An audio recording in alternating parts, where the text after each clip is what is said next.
Subscribe कीजिए the perfect classes channel को और बेल आइकन को दबाइए लेटेस्ट वीडियो सबसे पहले देखने के लिए। हेलो स्टूडेंट, आज मैं आपके साथ में शिक्षा निदेशालय द्वारा दी जाने वाली वर्कशीट नंबर 32 यानी वर्कशीट नंबर 32 जो है डिस्कस करने जा रहा हूं।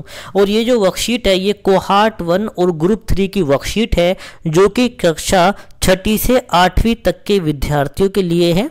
और विद्यार्थी जब वर्कशीट करेंगे तो विद्यार्थी सबसे ऊपर अपना नाम लिखेंगे और फिर कक्षा अध्यापक का नाम लिखेंगे और अपना रोल नंबर भी लिखेंगे।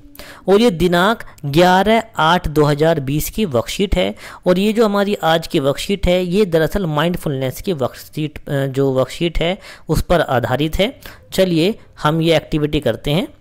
प्रिय विद्यार्थी, आज के कार्य की शुरुआत हम करेंगे 2 मिनट की माइंडफुलनेस से। अब आपको क्या करना है कि 2 मिनट की माइंडफुलनेस की एक्टिविटी करनी है।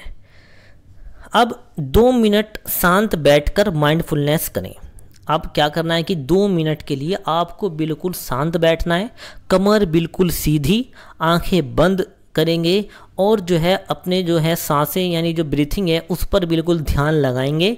और सारी बातें जो हैं आपके मन के अंदर चल रही हैं उन सबको, जो पुरानी बातें उन सबको भूल जाएंगे और अपनी सांसों पर ध्यान लगाएंगे। और 2 मिनट तक बिल्कुल शांत और कमर सीधी करके जो है बैठेंगे और ध्यान लगाएंगे। ठीक है, 2 मिनट तक आपको ये एक्टिविटी करनी है। अभी आप घर पे हैं तो घर पर बैठकर भी जब आप इस एक्टिविटी को कर रहे होंगे तो आप 2 मिनट बिल्कुल शांत बैठकर काम करने से पहले जो है 2 मिनट ध्यान लगाएंगे और फिर अपनी एक्टिविटी जो है इसको कंप्लीट करेंगे। ठीक है, अब इसमें जब आप 2 मिनट शांत बैठ जाएंगे उसके बाद जो है आपको आगे पढ़ना है। चलिए अब आगे पढ़ते हैं। इस सप्ताह की गतिविधि एक दूसरे को जाने। अब इसमें एक एक्टिविटी करनी है हमें, एक दूसरे को जाने, यानी आप जो हैं आपको जो है एक दूसरे को जानना है। अब कैसे? जैसे कि आपके घर के अंदर सदस्य हैं, आपके बड़े भाई हैं जो कि तैयारी कर रहे हैं या कोई जॉब कर रहे हैं या कुछ हैं, आप उनसे बातचीत कर सकते हैं। ठीक है, तो आपको क्या करना होगा, एक कागज़ पर घर के सभी सदस्यों के नाम लिखो। जो आपके घर में सभी सदस्य हैं जैसे कि आपके मम्मी पापा भाई बहन, उन सब के जो है नाम लिखने हैं और एक एक करके उन सब के बारे में जानना है। इस सप्ताह उनके बारे में निम्न जानकारी प्राप्त करें।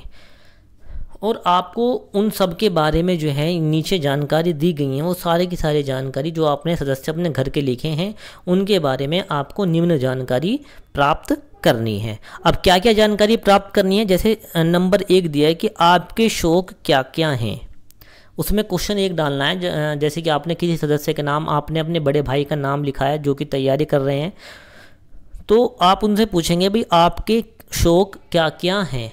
तो अपना वो उत्तर जो है वो दे सकते हैं। जैसे कि मान लीजिए अब उनके जो शौक हैं मैं बता दूं, जैसे एग्जांपल के तौर पर मैंने बताया, जैसे कि वो बताएं जैसे अखबार पढ़ना, क्रिकेट खेलना, पुराने गाने सुनना, वो अपने जो हैं इस तरीके से शौक भी बता सकते हैं। ठीक है, अब इसमें फिर दूसरा क्वेश्चन आप उसमें लिखोगे जो आपने कागज़ लिया है कि आप बड़े होकर क्या बनना चाहते हैं या चाहते थे। जैसे कि आप अपने मम्मी पापा से पूछते हैं तो आप पूछ सकते हैं कि आप बड़े होकर क्या बनना चाहते थे। या फिर आप अपने बड़े भाई से पूछ रहे हैं जो कि तैयारी कर रहा है तो वो बता सकता है भाई मैं क्या बनना चाहता था। जैसे कि वो कह सकता है कि भाई मैं अध्यापक बनना चाहता हूँ, यानी मैं अध्यापक बनना चाहता हूँ। और तो ऐसे वो आंसर दे सकता है। फिर आप तीसरे नंबर पर जो है क्या क्वेश्चन उसमें लिखेंगे कि आप किस व्यक्ति से सर्वाधिक प्रभावित रहे और क्यों। यानी आप जो हैं किस व्यक्ति से ज़्यादा प्रभावित हुए हैं। कोई भी व्यक्ति, मतलब जैसे कि कोई भी व्यक्ति बता सकते हैं आपके भाई, तो कुछ भी किसी से भी प्रभावित हो सकते हैं अपने जीवन के अंदर जिन्हें वो आदर्श मानते हों, तो कुछ भी लिख सकते हैं। जैसे कि मैंने एग्जाम्पल के तौर पर मैं आपको बता दूं कैसे, जैसे कि मान लीजिए वो आंसर दे सकते हैं जैसे कि मैं महात्मा गांधी जी से सबसे ज़्यादा प्रभावित हुआ। भाई कह सकते हैं भी महात्मा गांधी से सबसे ज़्यादा प्रभावित हुआ। तो क्यों प्रभावित हुए? क्योंकि उन्होंने हमें अहिंसा का पाठ सिखाया। ठीक है, अब आप और क्या क्या चीज़ें जानेंगे। अब आप अपने परिजनों से अपनी एक अच्छी बात जानें। आप उसमें ये भी लिख सकते हैं भाई मेरे अंदर आपको क्या अच्छी बात दिखती है, मेरे अंदर क्या क्वालिटी है, क्या खूबी है। तो जैसे कि मान लीजिए आपके परिजन ये भी बता सकते, कुछ भी बता सकते हैं। सबके आंसर इसमें सबके अलग अलग हो सकते हैं। ये नहीं कि आंसर आपके ये होंगे, आपको खुद से भी आंसर आप कर सकते हैं। जैसे कि आपकी सबसे अच्छी आदत ये है कि आप अपने बड़ों से, आप अपने से बड़ों का सम्मान करते हो, यानी जो आपसे बड़े हैं उनका आप सम्मान करते हो, ये आपकी अच्छी आदत है। तो इस तरीके से भी हो सकता है इसका आंसर। और नेक्स्ट क्वेश्चन है इसमें, जैसे कि आप एक ऐसी बात जानें जहां आपको सुधार करना चाहते हैं, जहां आप जो है सुधार करना चाहते हैं। आप अपने बारे में ऐसी बात पूछ सकते हैं कि भाई मैं अपने अंदर जो है किस चीज़ का सुधार करूं।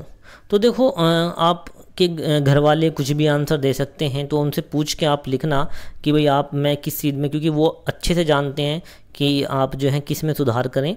जैसे कि मैंने यहाँ पर एग्जांपल दिया है कि समय का सही उपयोग किया करो, क्योंकि बीता हुआ समय कभी वापस नहीं आता है।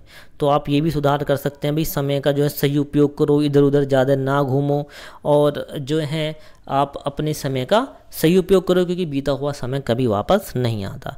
तो ये 5 क्वेश्चन आपको लिखने हैं, और 5 क्वेश्चनों के आंसर जो है अपने परिजनों से, अपने घर वालों से जो है पूछने हैं। और सबके आंसर अलग अलग हो भी सकते हैं, ठीक है, सबकी पसंद अलग अलग हो सकती है, सबके शौक़ अलग अलग हो सकते हैं। तो इस प्रकार आपको ये एक्टिविटी जो है आपको अपने घर वालों के माध्यम से पूरी करनी है, ठीक है। तो इस प्रकार ये हमने माइंडफुलनेस की एक्टिविटी जो है डिस्कस आपके साथ की है, और मैं आशा करता हूँ कि जो मेरी वीडियो जो है आपको पसंद आई होगी। अगर मेरी वीडियो जो है आपको पसंद आई है तो मेरी वीडियो को लाइक कीजिए, ज़्यादा से ज़्यादा शेयर कीजिए, और मेरे चैनल को सब्सक्राइब कीजिए। धन्यवाद।